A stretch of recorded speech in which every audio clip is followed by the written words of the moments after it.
안녕하세요. 저는 30대 후반 여자입니다. 여러분, 잘생기고 돈 많은 남자 좋아하시나요? 제가 바로 그런 대단한 남자와 결혼한 여자입니다. 벤츠인 줄만 알았던 그 남자와의 결혼 생활은 제 인생을 하드코어로 만들어버렸는데요. 기가 막히고 코가 막힌 제 결혼 생활과 힘들었던 만큼 더 행복해진 그 이후의 이야기를 들려드리고자 사연 보내게 됐습니다. 저희 아빠는 의사였어요. 저는 아빠 얼굴을 본 적이 없습니다. 제가 태어나자마자 교통사고로 돌아가셨거든요. 아빠가 돌아가셨을 때 저희 엄마 나이가 고작 22살이었다고 해요. 본인도 어린 나이에 엄마는 어린 저를 업고 다니며 안 해본 일이 없었죠. 제가 조금 크고 나서는 외할머니가 저를 돌봐주셨어요. 외할머니는 다리가 좀 불편하셨어요. 손녀딸 밥을 해주려고 떠리로 나온 생선을 들고 절뚝거리며 걸어오시던 할머니. 밤에 재래실 화장실에 혼자 가기 싫다고 하면서 볼일 다 볼 때까지 밖에서 기다려달라는 손녀의 말을 늘 들어주던 할머니. 그런 할머니에게 보냈어요. 할머니 등에 업히면 그렇게 포근하고 따뜻할 수가 없었거든요. 지금 생각해보면 정말 미안한 일 투성이에요. 초등학교에 들어가고 나서 엄마는 더 바빠졌어요. 식당에서 일하느라 아침부터 밤까지 눈코 뜰 새 없이 바빴어요. 집에는 늘 할머니만 있었고 학부모 참관 수업에도 엄마 대신 할머니가 왔죠. 지영이네 엄마는 왜 저렇게 늙었냐고 친구들이 수군대던 날 저는 할머니에게 다신 학교에 찾아오지 말라고 소리를 질렀습니다. 제가 초등학교 4학년 때였어요. 그날 저녁 저는 화장실에 가다가 밤에 돌아온 엄마와 할머니가 부엌에서 나누는 얘기를 들었습니다. 다리도 안 좋으면서 뭐하러 자꾸 시장에 가세요. 먹을 거는 제가 식당에서 다 가져오잖아요. 이거 보세요. 넘어져가지고 바지 다 찢어졌잖아요. 걷어보세요, 약 바르게. 앞으로 지영이 업어주지도 마세요. 괜히 애까지 다치게 하지 마시고. 혼자 화장실에 앉아있다는 게 무섭다는 것도 있고 오줌을 누면서 훌쩍훌쩍 울었던 기억이 납니다. 그날 저는 몰래 손전등을 켜고 잠든 할머니의 바지를 걷어 할머니의 깨진 무릎을 한참 들여다봤어요. 그러면서도 할머니한테는 학교에 찾아오면 절대 안 된다고 우겼죠. 몇 달 뒤에 할머니는 얼음판에서 미끄러져 골반뼈가 부러졌어요.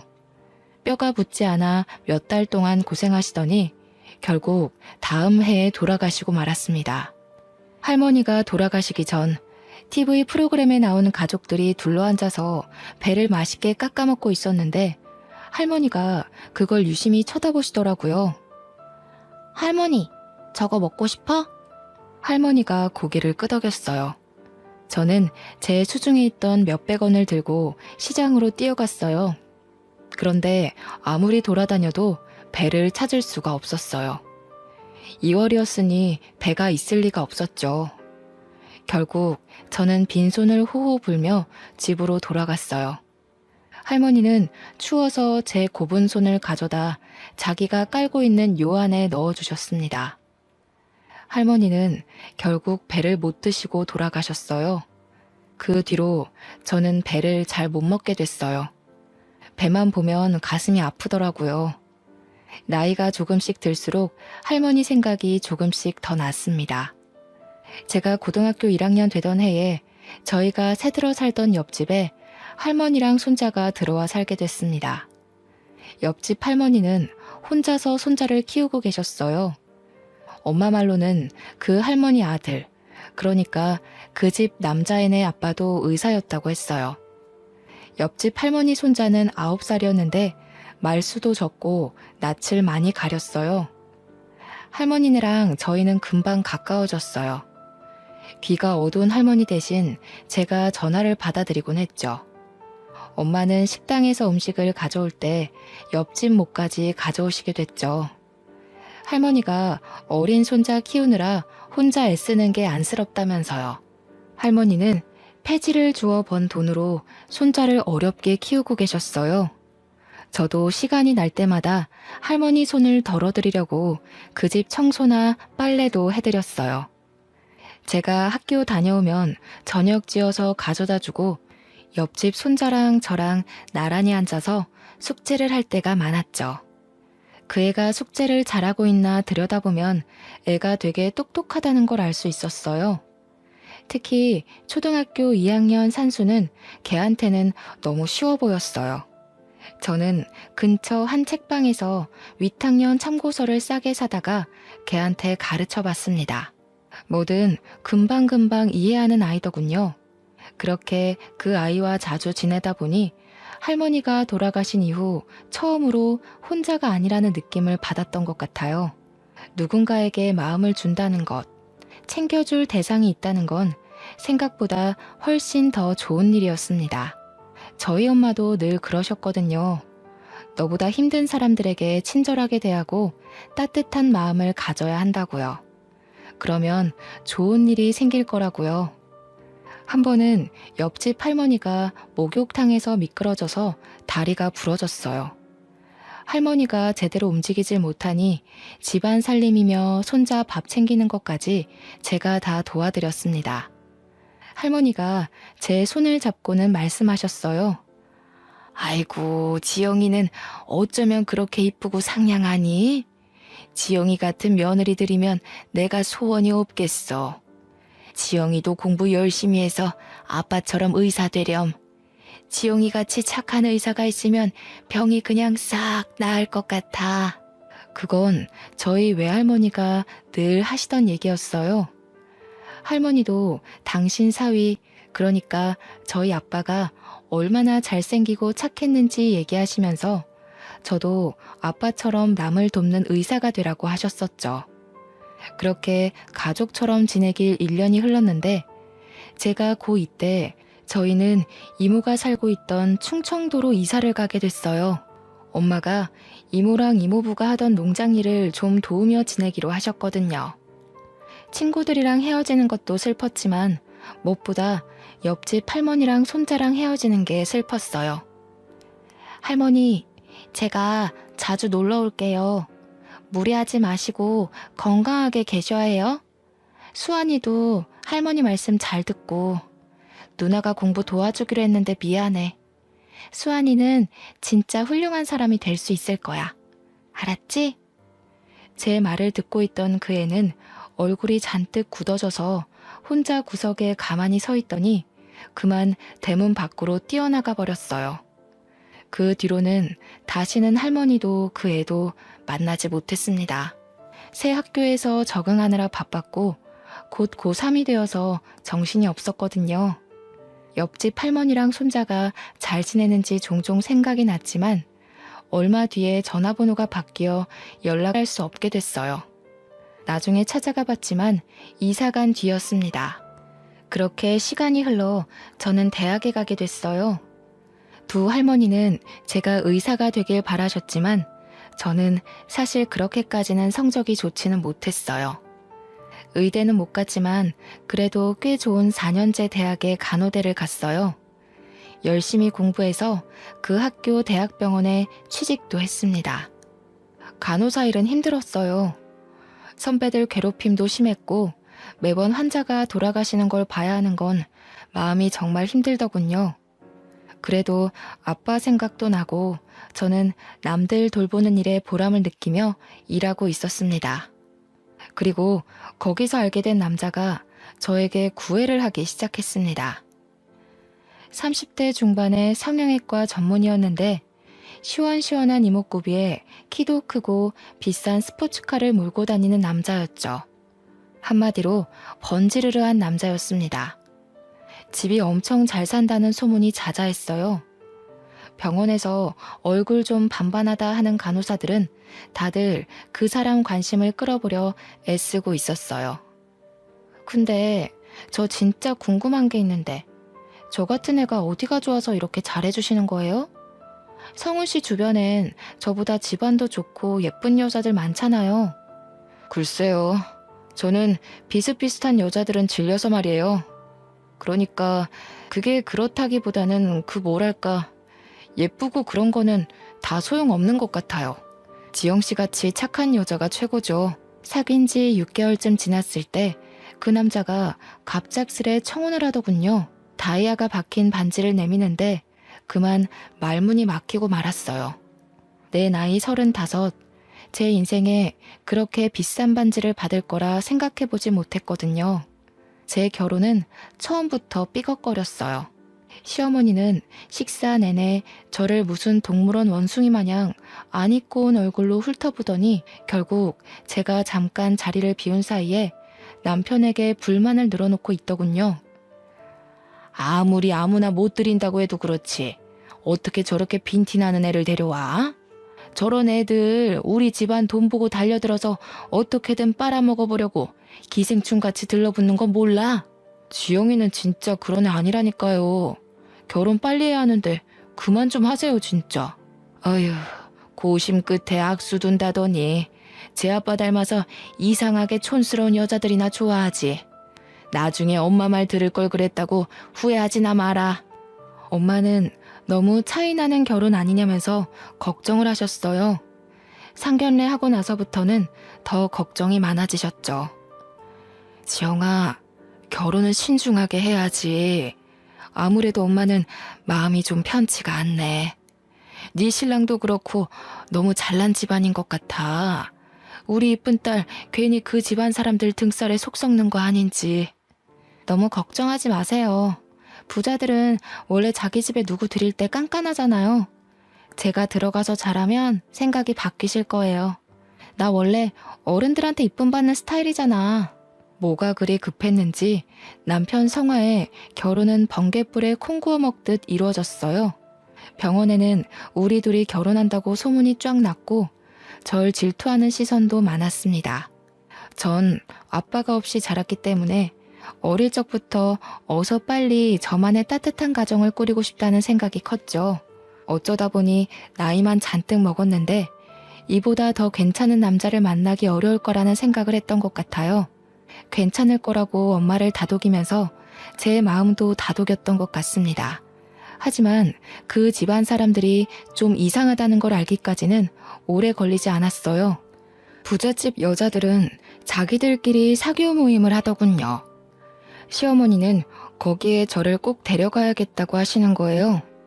저는 그게 그래도 저를 가족으로 받아주려고 그러는 거라고 생각했어요. 그런데 그 반대였더군요. 시어머니는 저를 사람들한테 선보이고 품평하게 하려고 데려간 거였습니다. 처음 모임에 간 날 화장실에서 만난 시누이가 자기 친구 앞에서 제 차림을 보면서 비웃을 때부터 알아봤어야 했죠. 어머 언니, 그건 어디 옷이에요? 설마 시장에서 산 거 아니죠? 무슨 소리예요 아가씨, 이거 백화점에서 산 거예요. 백화점? 아, 서민들은 백화점 할인대를 그렇게 좋아한다던데. 그거 다 팔다 남은 거 파는 거잖아요.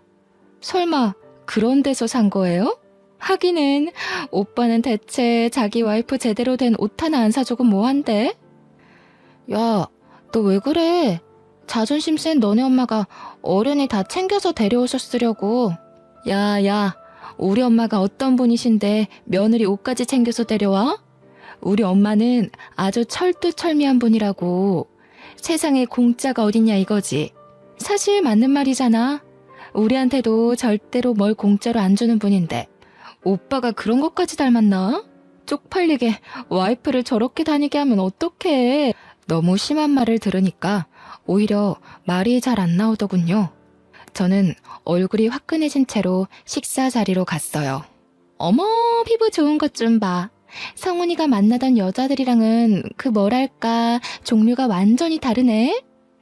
그러게요. 성훈이 원래 글래머러스한 스타일 좋아하지 않나? 대체 무슨 바람이 불었대? 나도 그게 의문인데 그래도 뭐 장점이 있겠지 하면서 보는 중이야. 자기들도 좀 봐줘. 물건도 마음에 안 들면 반품하는데 내 아들 인생 망치는 일 없게 하려면 질이 어떤지 빨리빨리 뜯어봐야 하잖아. 아유, 미연 씨도 참 말 돌려 안 하는 건 알아줘야 한다니까. 성훈이가 이 여자 저 여자 만나고 다녀도 공부는 잘했잖아. 그래도 머리가 있으니 생각을 했겠지. 부자들은 생각하는 게 좀 다른 걸까요?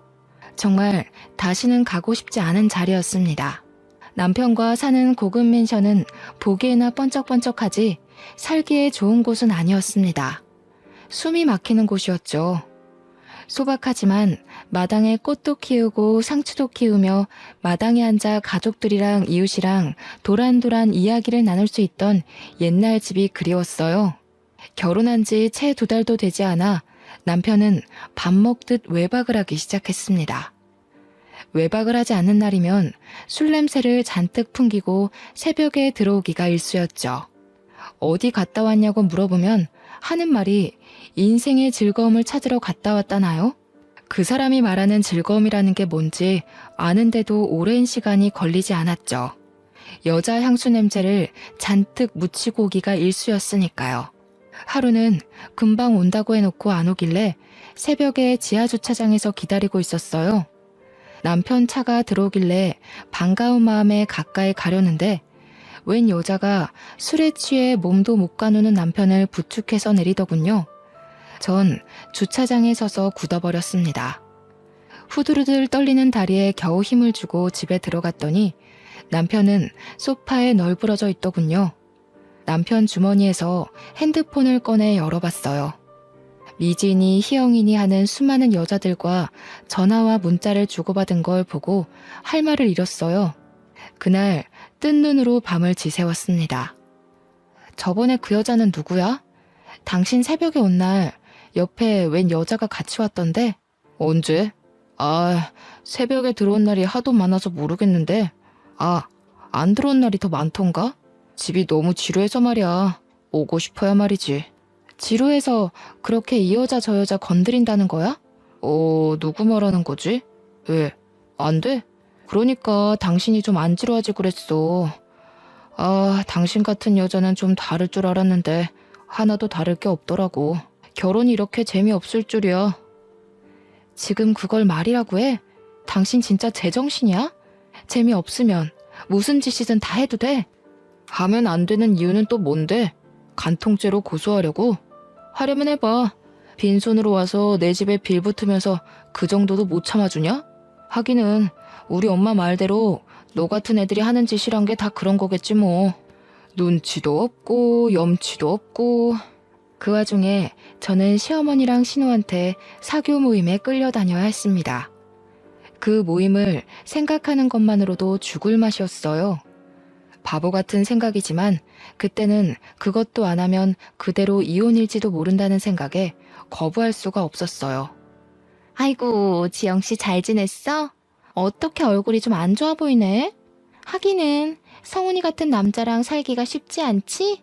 시어미도 시어미인데 성훈이가 진짜... 성훈이가 우리 딸 싫다 그러길 천만 다행이었달까? 요즘 일이 힘들어서요. 세화 아주머니는 잘 지내셨어요? 아주머니는 갈수록 더 이뻐지시는 것 같아요. 나? 내가? 어머, 고마워. 남들이 그렇게 말하면 빈말 같은데 지영씨가 말하면 진짜 같다니까. 그렇게 말해주니까 내가 또 좀 미안해지네. 지영씨는 뭐 진짜같이 말하는 기술이라도 있는가 봐? 진짜예요. 얼른 들어가요. 다들 기다리고 있겠어요. 왜 이제 오니? 아이고, 저 꼬락서니 옷 못 입는 건 여전하구먼. 우리 집안 이제 백화점이랑 장학재단도 운영해야 하는데 저런 애가 성훈이 옆에 있어야 한다니 앞날이 아주 그냥 캄캄하네. 진짜야? 그거 다 성훈이네한테 물려주는 거 맞아? 결혼도 했는데 여태까지 안 물려주는 거 보면 뭐 다른 수가 있는 거 아니었어? 이 여편 애들이 알지도 못하면서 그 촌스러운 노인네가 그 많은 재산 가지고 뭘 하겠어? 그냥 욕심나서 안 주고 있는 거지. 어차피 얼마 살지도 못할 거 왜 그렇게 끌어안고 있는지 물려줄 데도 없으면서 이승에 무슨 미련이 남아서 그날까지 펄펄 살아있는지 원. 펄펄 살아있는 건 아니지.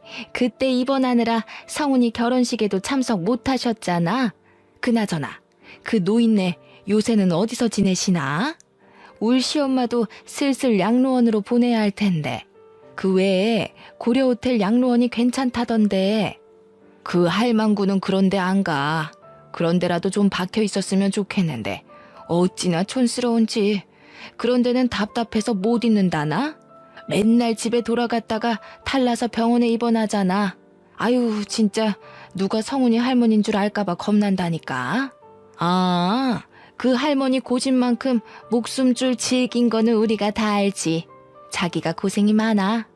얼른 물려줘야 성훈이가 병원도 차리고 할 텐데. 뭐 90이 다 된 할망구가 버티면 얼마나 버티겠어. 우리는 그냥 조금만 기다리면 좋은 날이 오겠거니 하면서 참고 견디고 있어. 문제는 얘지. 도대체 언제까지 저렇게 촌스러울 건지 원. 에이, 왜 그래. 지영이같이 자연스러운 애들이 진짜 이쁜 거지. 솔직히 성훈이가 만나던 여자들 다 성형빨이었잖아. 자연스럽긴 개뿔이 자연스러워.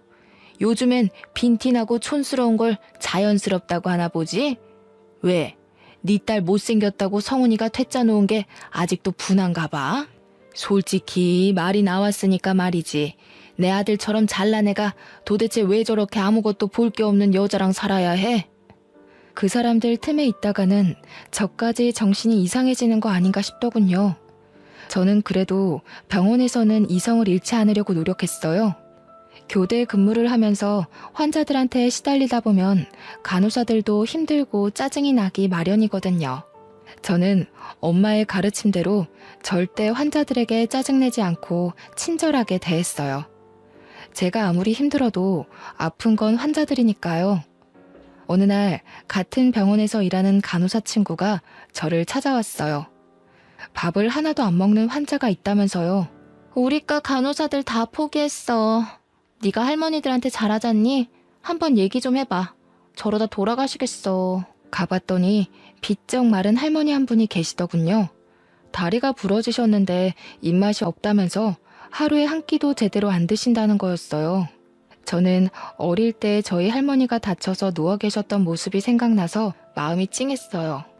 할머니 손을 잡고 왜 밥을 안 드시냐고 물어봐도 할머니는 대답을 안 하셨어요. 걱정이 되어서 저는 하루에 2번씩 할머니를 찾아갔어요. 며칠 동안 할머니는 한마디도 안 하셨어요. 할머니, 안녕하셨어요. 오늘 날씨가 참 좋죠? 오늘 고등어 반찬이 나왔던데 식사는 좀 하셨어요? 저는 고등어를 좋아해요. 저 어릴 때 저희 할머니가 저 주시려고 자반 고등어를 얻어오시곤 했거든요. 저는 지금도 그때 먹었던 고등어 반찬이 세상에서 제일 맛있는 음식이었던 것 같아요. 그때까지 꿈쩍도 안 하시던 할머니가 갑자기 치마 속을 뒤지시더라고요. 할머니는 치마 속에 숨겨놨던 박하사탕 하나를 꺼내더니 제게 주셨어요. 이거 저 주시는 거냐고 했더니 말없이 고개만 끄덕이셨어요. 저는 그 사탕을 소중히 품고 집에 돌아갔습니다. 다음 날 할머니에게 또 찾아갔어요. 사탕 맛있게 잘 먹었어요, 할머니. 어쩐지 답답한 이 좀 시원해지는 것 같지 뭐예요? 할머니가 주신 사탕에 무슨 마법이라도 들어있었나? 저한테 맛있는 거 주셨는데 할머니한테도 맛있는 거 드리고 싶어요. 뭐 드시고 싶은 거 없으세요? 할머니는 여전히 말이 없으셨어요. 저희 할머니는 아파서 누워 계실 때 배가 드시고 싶다고 그러셨어요. 그런데 그때 겨울이라 배를 못 구했거든요. 참, 그때는 제가 너무 어렸죠. 잘해드린 것 하나 없는데 너무 일찍 돌아가셨어요. 그때 할머니가 처음으로 말씀하셨어요. 막걸리. 어? 막걸리요? 아, 술은 좀 그런데. 할머니, 막걸리 말고 다른 거 드시고 싶은 건 없으세요? 막걸리. 아이고, 알겠어요, 알겠어. 막걸리 가져다 드릴게요. 환자한테 술이라니 안 될 말이었지만 어차피 아무것도 안 드셔서 잘못되시느니 드시고 싶은 거라도 드시게 하는 게 나을 것 같았죠. 다음 날 몰래 할머니한테 가서 막걸리를 종이컵에 따라 드리려는데 처음 보는 의사가 나타났습니다.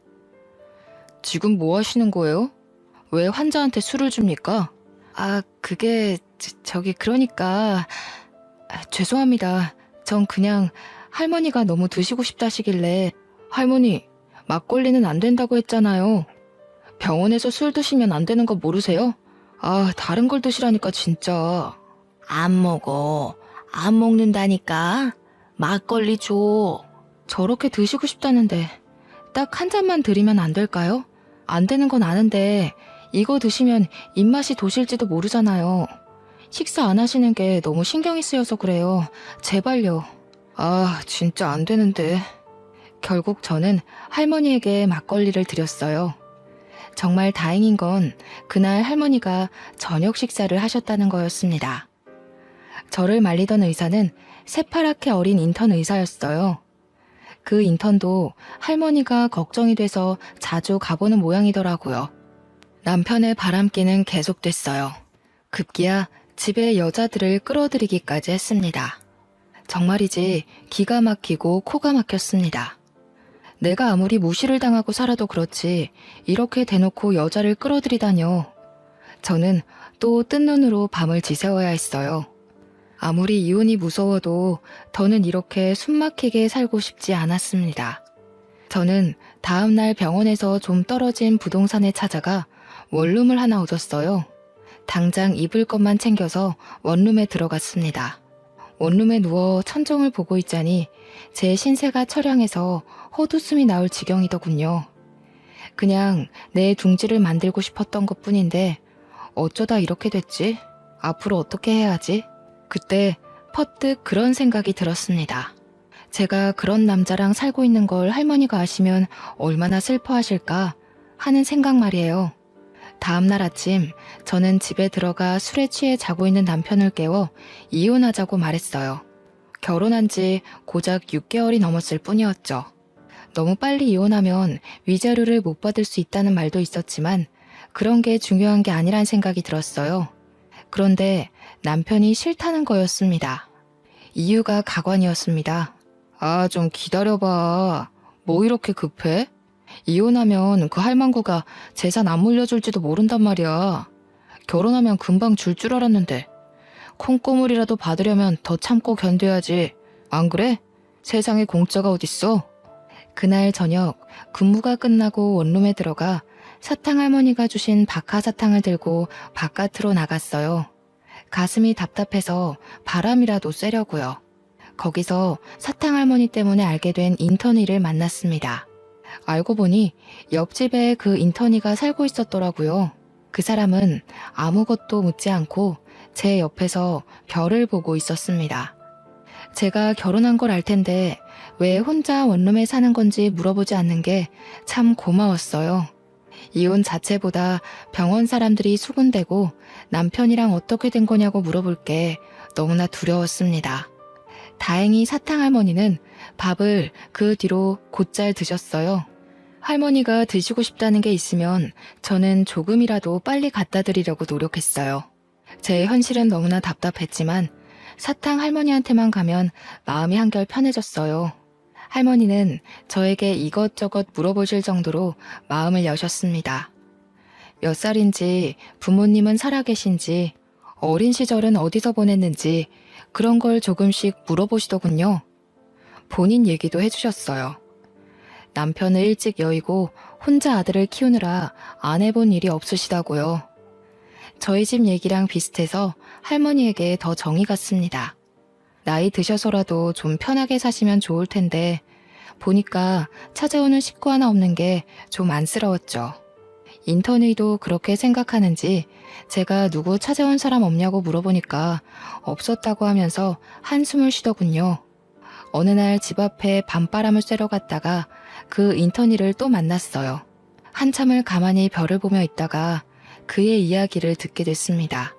인턴이도 어릴 적 부모님이 돌아가셔서 할머니가 키워주셨다고 했어요. 알고 보니까 그 사람도 할머니가 그리워서 사탕 할머니를 자주 찾아가는 거였습니다. 할머니가 그리울 때마다 별을 봐요. 할머니가 저한테 아빠처럼 의사가 되라고 자주 말씀하셨거든요. 그런데 의대 합격하기 전에 돌아가셨어요. 의사 가운 입은 모습 꼭 보여드리고 싶었는데. 그 사람 옆에서 별을 보고 있으려니 어쩐지 혼자가 아니라는 기분이 들었습니다. 평화는 오래가지 않았어요. 며칠 뒤 병원에서 저는 남편이 갓 들어온 어린 간호사를 데리고 약품 창고로 들어가는 걸 목격하고 말았습니다. 남들 시선도 시선이지만 어린 간호사가 제 남편에게 잘못 놀아날지도 모른다는 생각에 말려야 할 것 같았어요. 문을 벌컥 열었습니다. 여기서 뭐 하는 거야? 남들 보면 어쩌려고. 진짜 사람들한테 망신당해야 속이 시원하겠어? 거기 신입도 이 사람하고 엮이지 말아요. 입사하자마자 사람들 입방아에 오르내리고 싶어요? 어허, 이거 집 나간 여자가 왜 말이 많아? 난 어차피 여기 나가서 병원 개원할 거라 상관없는데? 집에서 바가지를 못 긁으니까 밖에서라도 괴롭히는 거냐? 그렇게는 안 되지. 너 따위가 뭐라고 나를 방해해? 봤죠? 이 인간 쓰레기인 거. 좋은 말로 할 때 얼른 나와요. 거참 말 더럽게 많네. 너는 그냥 입 다물고 내 대외용 와이프 노릇이나 하면 돼. 재미없어도 내가 데리고 살아준다잖아. 앞으로 백화점도 생기고 재단도 생길 텐데 뭔 불만이 그리 많아? 그냥 입만 다물고 있으면 된다니까. 저는 결국 약품 창고 문을 닫고 나왔습니다. 괜찮은 줄 알았는데 결국 눈물이 흐르더군요. 눈물을 훔치며 화장실 쪽으로 가는데 옆집 인턴이와 딱 마주쳤습니다. 왜 우냐고 얼굴에 물음표를 잔뜩 띄우고 물어보는데 전 별일 아니라면서 화장실 쪽으로 도망쳤어요.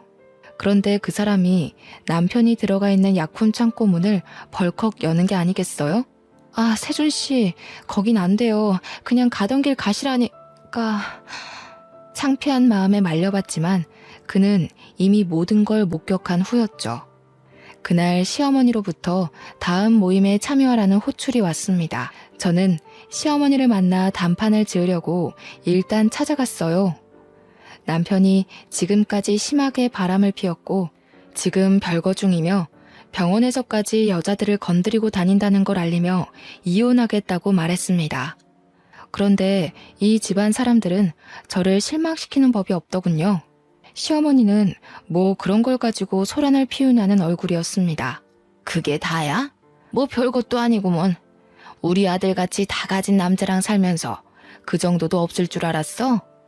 우리가 물려받을 재산이 얼만데 세상에 공짜가 어디 있니? 성훈이가 너랑 이혼한다고 안 하는 것만 해도 다행인 줄 알아. 그래요, 언니. 언니가 지금 이혼하면 언감생심 우리 오빠 같은 남자 만날 수 있을 것 같아? 아니, 나이가 그렇게 많은데 결혼이나 할 수 있을까 모르겠네. 솔직히 나이가 문제가 아니긴 하지. 스타일이 그렇게 촌스러워서야 남자들이 거들떠나 보겠어요? 이혼이야 소송하면 되지만 솔직히 전 그 모든 걸 감당할 자신이 아직도 없었어요. 다음날 답답한 마음을 안고 사탕할머니를 찾아갔습니다. 그동안 사탕할머니는 뼈가 무사히 붙어 내일이면 퇴원을 하게 되었어요. 할머니가 무사히 나와서 정말 다행이에요. 그러니까 밥 잘 드셔야 한다고 했죠? 그래도 살도 좀 붙으시고 한결 좋아지셨어요. 할머니 퇴원 기념으로 제가 소원 하나 들어드리고 싶은데 혹시 바라는 거 있으세요? 네 남편이 이병헌 의사 조성훈이야? 그 엄마가 강남타워 사는 김미연이고 맞지? 네, 맞아요. 아이고, 우리 할머니는 귀도 밝으시네. 어떻게 그걸 다 하셨대? 하긴 사람들이 어지간히 떠들죠. 귀가 밝으신 거 보니까 밥도 많이 드실 수 있겠다. 밥 많이 먹어야 퇴원시켜드려요. 얼른 하세요. 그 인간 아주 인간 말종이지? 같이 살기 아주 더럽지? 말종도 그런 말종이 없지? 시엠이랑 해가지고 시동생도 아주 싹퉁머리를 밥 말아 먹었지? 아니, 그걸 어떻게... 아니에요, 할머니. 저희 남편이 얼마나 저를 아껴주는데요. 그날 사탕할머니는 목욕탕에 가고 싶다고 하셨어요. 동네 목욕탕에 가고 싶으시다고 그게 소원이라고 하셨습니다. 인턴의 세준 씨의 도움을 받아서 할머니를 모시고 가까운 목욕탕으로 갔어요. 저희 할머니를 씻어드리는 심정으로 구석구석 씻어드렸습니다. 오히려 제가 한을 푸는 느낌이었어요. 목욕을 하고 나와서 우유를 하나 사드렸더니 할머니는 저한테 너는 소원이 없냐고 물으셔요.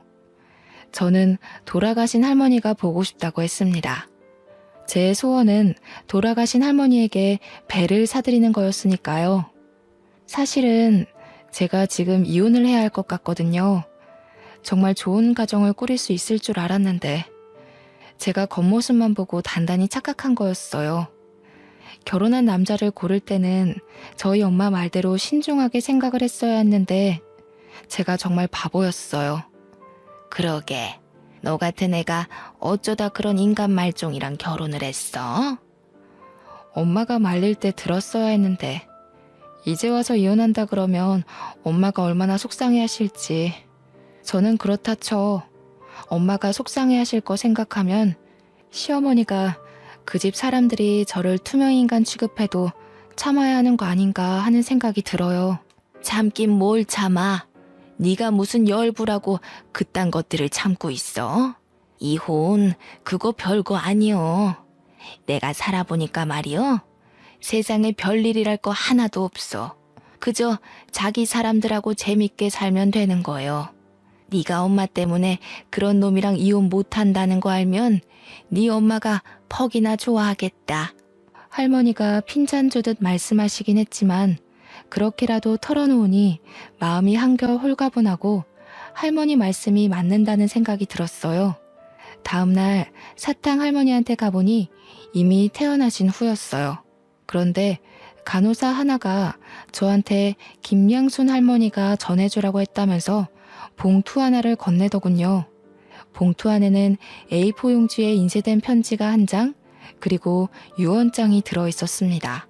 변호사가 할머니 대신 작성한 편지와 유언장의 내용인 즉슨 저한테 유산의 반을 물려주겠다는 거였습니다. 지영이 보거라. 나는 내 나이 20도 안 되어 애아빠를 먼저 보내고 안 해본 일이 없이 살았다. 열심히 하면 나라고 떵떵거리며 살지 못하리라는 법이 없으리라고 생각했어. 안 해본 일이 없었지. 닥치는 대로 일했단다. 결국 강남이 개발되기 전에 산 땅값이 어마어마하게 불어났고 나는 서울에 백화점을 갖게 되었단다. 부자가 되어 떵떵거리는 거 그게 그렇게 소원이었는데 그것도 별거 아니더구나.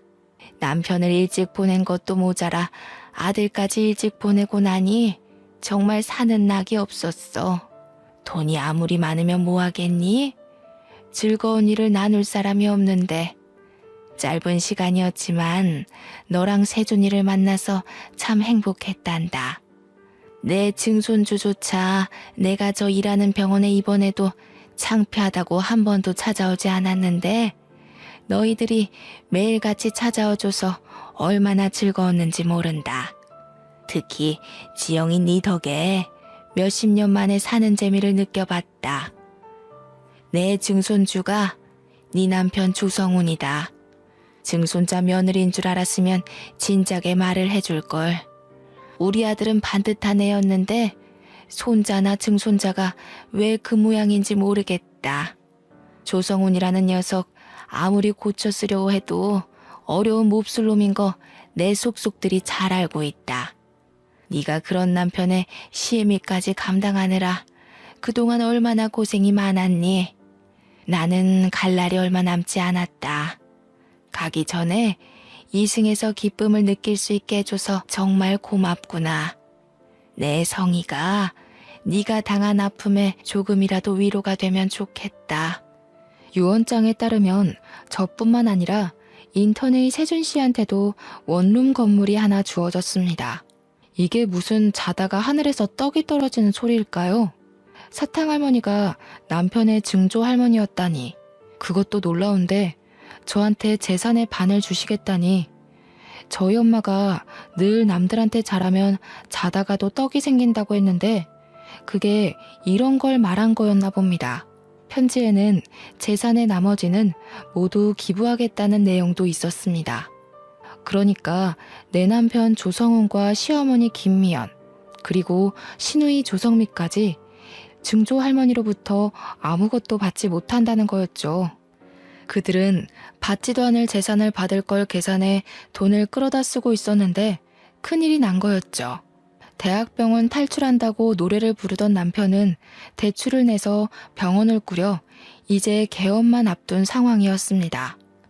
남편은 결국 다 차려놓은 병원을 몽땅 빚으로 떠안게 되었습니다.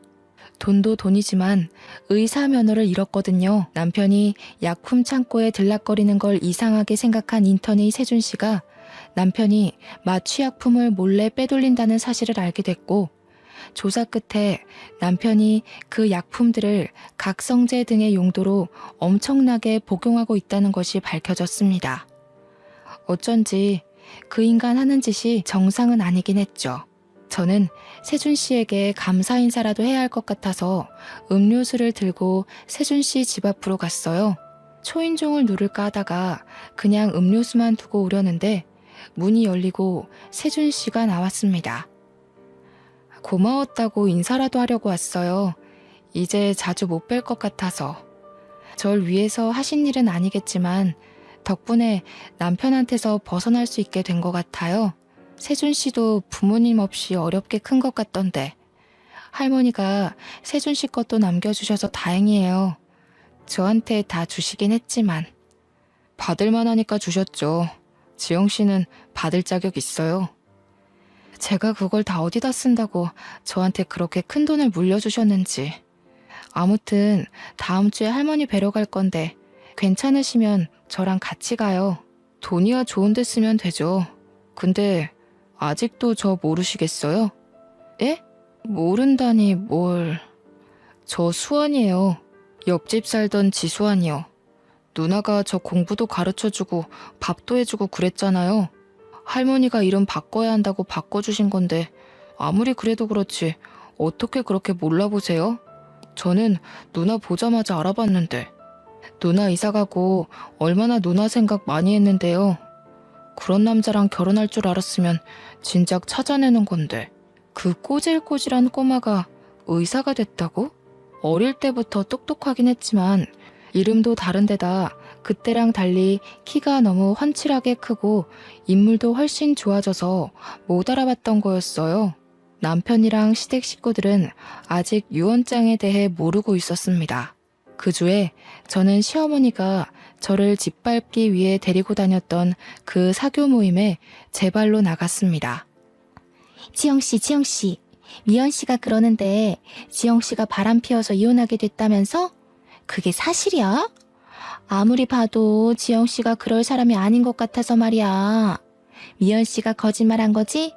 하긴 그 여자 거짓말이야. 하루 이틀 들은 게 아니니까. 저는 들어가자마자 유언장 사본을 시어머니에게 던져버렸습니다.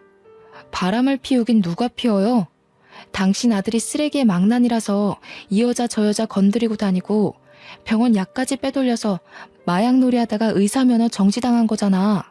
이제야 내가 맘 편히 이혼할 수 있게 됐는데 쓰레기 같은 아들이 한 짓을 나한테 떠넘겨? 뭐야, 이게 병원에서 잡돌이에서 내 아들 앞길을 막더니 여기까지 와서 뭐라고? 당신 아들이 망나니인 게 내 잘못이야? 당신이 잘못 키운 탓이지. 어떡해요? 당신 집안 사람들이 그렇게 자랑하던 그 백화점이니 재단이니 하나도 못 받게 되셨어요. 그거 한번 잘 읽어보세요. 그 재산들이 다 누구한테 가는지, 그 집안 사람들이 왜 유산 받을 자격이 없는지는 제가 잘 설명해 드릴 수 있고요. 뭐? 그게 무슨 재산을 못 받게 됐다니 그게 무슨 소리야? 니까짓 게 그런 걸 어떻게 알아? 응? 내 아들 앞길 막는 것도 모자라서 재산까지 가로챈다는 거야? 니 처녀는 그냥. 시어머니가 일어나 제 뺨을 때리려 하는데 사교 모임 사람들이 다 같이 시어머니를 막았어요. 사람들이 시어머니를 끌고 나가 문 밖으로 밀어버렸습니다. 그리고 문을 잠가버렸어요. 시어머니가 문을 막 두드리면서 소리를 질렀습니다. 자기들이 나한테 어떻게 이럴 수 있어? 이러고도 후회 안 할 것 같아? 되게 시끄럽네 진짜. 진작에 끌어냈어야 하는 건데 저 품이 없는 소리 듣는 것도 하루 이틀이지 귀가 썩을 것 같았다니까. 맞아요, 맞아. 아유, 진짜 어찌나 천박한지. 우리가 어이없어서 어떻게 하나 보려고 어울려주는 것도 모르고 자기가 무슨 여왕님이라도 된 것처럼 굴잖아. 가진 것도 쥐뿔도 없는 게. 저는 받은 유산의 대부분을 사회에 환원했어요. 남들이 생각한 것처럼 병원을 그만두지도 않았죠. 저는 제 일을 좋아하거든요. 사탕할머니한테 재산보다 훨씬 더 좋은 선물을 받았거든요. 바로 지금의 남편 세준 씨입니다. 어릴 적 제가 이사 간다고 잔뜩 골이 나서 집 밖으로 뛰쳐나가던 소년 수환이는 18년이 지나 신경외과 의사가 되어 제 앞에 나타났고 제 남편이 되었습니다. 제가 어린 남자랑 결혼한다는 소문이 돌자 남편은 집 앞에 와서 문을 두드리며 자기가 잘못했다고 한 번만 봐달라고 빌다가 경찰에게 잡혀갔어요. 저희 부부는 마당이 있는 집을 사서 저희 엄마와 사탕할머니를 모시고 와서 함께 살았습니다. 딸도 하나 낳았고 저희가 그렇게 그리워하던 사람 사는 재미를 실컷 느끼면서 살고 있습니다. 사탕할머니가 몇 년 후 돌아가셨지만 돌아가시기 전까지 저희와 즐거운 추억을 많이 쌓으셨어요. 제 이야기는 여기까지입니다. 정말 힘든 일도 많았지만 저희 엄마 가르침대로 늘 좋은 마음을 잃지 않으려 노력했더니 인생이 180도 바뀌었습니다. 제 이야기를 들어주신 여러분들께도 쨍하고 볕들듯이 좋은 일들이 생기길 바랄게요. 감사합니다.